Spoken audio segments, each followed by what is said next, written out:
Mga kabunyog, mga kababayan, magandang araw po sa inyong lahat. Welcome po sa isa na namang episode ng ating talakayan dito po sa ating bagong social media platform, Veritas. Kung hindi pa po kayo nakasubscribe sa Veritas YouTube channel, subscribe na po kayo. Kung hindi pa po kayo nakafollow sa Veritas Meta or Facebook page, follow na po kayo. Dito po, pumipili po ako ng magagandang topic. Dinidiscuss ko po para malaman natin ng ating mga kababayan ang katotohanan dahil naniniwala tayo ang katotohanan, ang veritas, ang magpapalaya sa ating bayan. O ito mga kabunyog, galit na si Trillian. Galit na. Ha? Galit na si Trillanes sa ICI, sa Independent Commission for Infrastructure. Bakit? Hindi raw iniimbestigahan si Pulong at saka si Bongo eh. Ha? Alam naman natin si Trillanes, talagang mainit ang dugo niyan, kila Pulong at kila Bongo. Talagang ano niya yan, passionate siya dyan. Passionate siya sa advocacy na yan, na makulong, mapanagot ang mga Duterte at ang mga kasabwat nito. Ang sinasabi kasi ni dating Senador Sonny Trillanes, napakalinaw naman ang ebidensya laban kay Pulong. Napakalinaw ng ebidensya laban kay Pulong. 51 billion ang budget niya mula 2019 to 2022.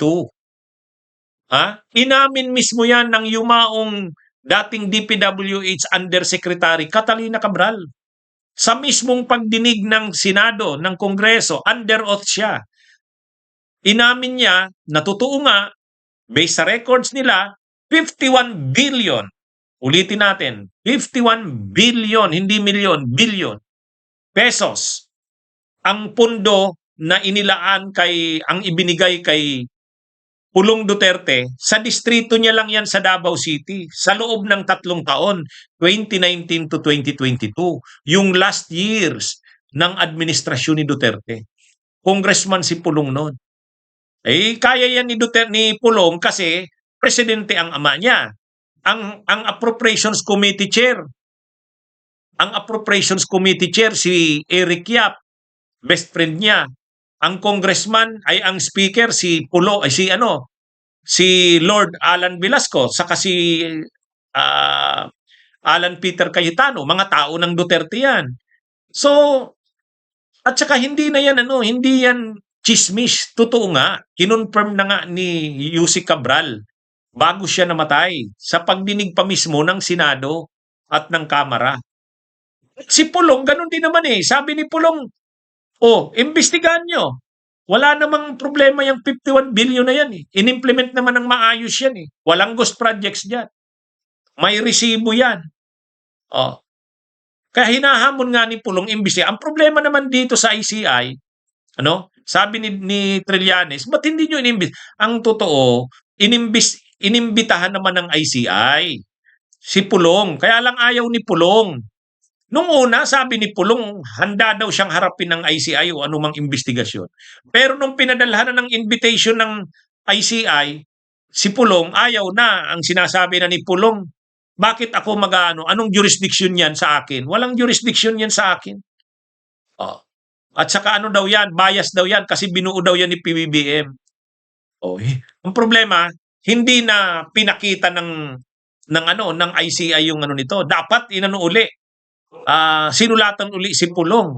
Pinakita sa publiko na itong si Pulong ay hindi nire-respeto ang batas. Ayaw niyang umattend sa pagdinig ng ICI. Ang problema, hindi nga ganun ang ginawa ng ICI. Kaya ngayon, nagagalit si Trillanes. Sabi ni Trillanes, bakit hindi niyo ginagawa yan, ICI? At ito naman si Bongo, sabi ni Trillanes, napakalinaw na ng ebidensya kay Bongo. Panahon ni Duterte, ilang bilyon ba ang binigay na proyekto doon sa construction companies ng magulang at half-brother ni Tulfo, ay ni Bongo? Ang pangalan pa nga ng construction company ng pamilya ni Bongo, CLTG. Yan yung initial ni Bongo, Christopher Lawrence Tesorogo. At ilang bang billion pesos ang nahawakan na proyekto niyan. So sabi ni Trillanes, ang linaw-linaw naman, conflict of interest, bawal. Bawal ang pamilya ng politiko, lalo na si Bongo, senador, na mangontrata sa gobyerno, lalo pat public works yan. Kaya ang ibig sabihin ni Trillanes, napakalinaw na ng mga paglabag ni Bongo at ni Pulong. Bakit hindi dinidiinan ng ICI? Kaya ang sabi ni Trillanes, ay kung ganyan din lang, ah, tama nga na magsara na kayo. Kasi 'di ba, dumarating na ngayon sa punto na marami na ang nagsasabing wala na yung ICI na yan, nasa ICU na yan. Kasi nga, yung 3 commissioners, 2 na yung nag-resign. 3 yan, chairman at 2 commissioners. Ngayon, yung 2 commissioners nag-resign. Si Babe Singson, effective December 15. Si Rosana Fajardo, effective December 31. So by January, chairman na lang ang natira. So wala na. Kaya ang sabi ng marami, ano na ito? Patapos na itong ano na to, ICI na to. Wala na. Kaya ang sabi naman ni Trillanes, kung ganyan ang nangyayari sa ICI, total hindi nyo naman iniimbestigahan si Bongo at si Pulong, mabuti na nga lang magsara kayo. Galit si Trillanes sa ICI. Ito yung sinabi niya. Kung hindi rin lang naman iimbestigahan ng ICI si Pulong, na hindi sumipot sa hearing kasi meron siyang 51 billion insertions, at si Bongo, na hindi man lang pinatawag kahit siya ay nagbigay ng almost 200 contracts worth 7 billion sa tatay at kapatid niya, tama lang na magsara na kayo. Yun yung eksaktong sinabi ni dating Senador Sonny Trillanes sa ICI. Ano rin, medyo rin kasi sumasama rin, nadidismaya rin si Trillanes.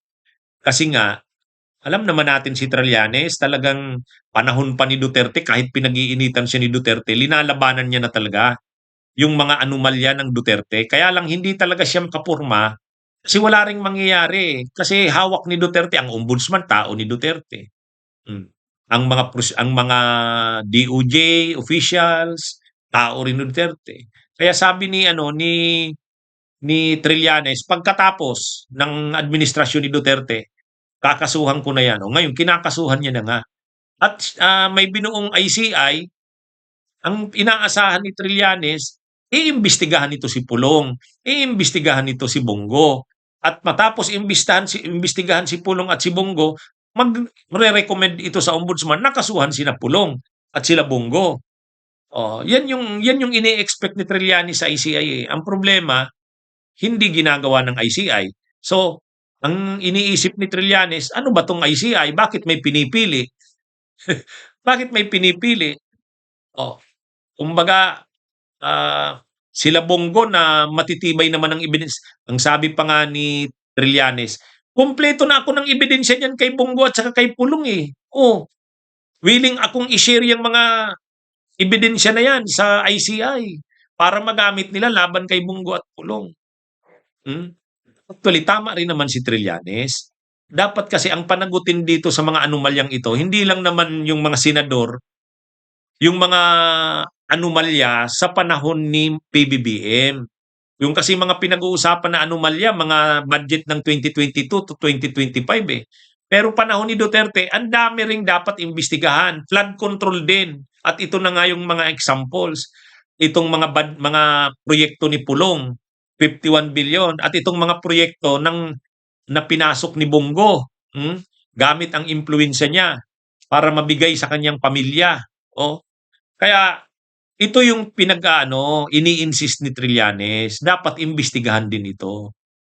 At kaya lang, hindi nga inimbestigahan ng ICI. So sabi ni Trillanes, kung ganyan din lang, hindi nyo naman pala ito iniimbestigahan o ayaw nyong imbestigahan, di magsara na nga lang kayo. Kaya malungkot itong ICI. Parang ano na ito naghihingalo. Pero hindi dapat kasi ang dami pang dapat imbestigahan. Ang dami pang dapat imbestigahan ng ICI na to. Ang dami pang dapat na trabahuhin nito. Isa na nga yung sinasabi ni dating Senador Sonny Trillanes, yung tungkol dyan kay Pulong at kay Bongo. Aside dyan, marami pa Marami pang dapat imbestigahan ng ICI. Kaya lang, ano lang naman yan, yung sinabi naman ni Trillanes, parang pagkadismaya lang yan. Sa tingin ko, ano naman yan si Trillanes na suportahan ng ICI kasi ano naman yan, binuo yan ng administrasyon para makatulong Kaya lang napo-frustrate lang si Trillanes, nadidismaya. Kasi nga galit na galit siya sa ginawa ng mga Duterte, gusto niyang mapanagot ito lalo na sila Pulong at saka si Bongo, eh hindi niya naman nakikitang iniimbestigahan ng ICI kaya naghihinanakit siya. Kaya niya nasabing magsara na lang kayo. Okay? Mga kabunyog mga kababayan, magandang araw sa inyo.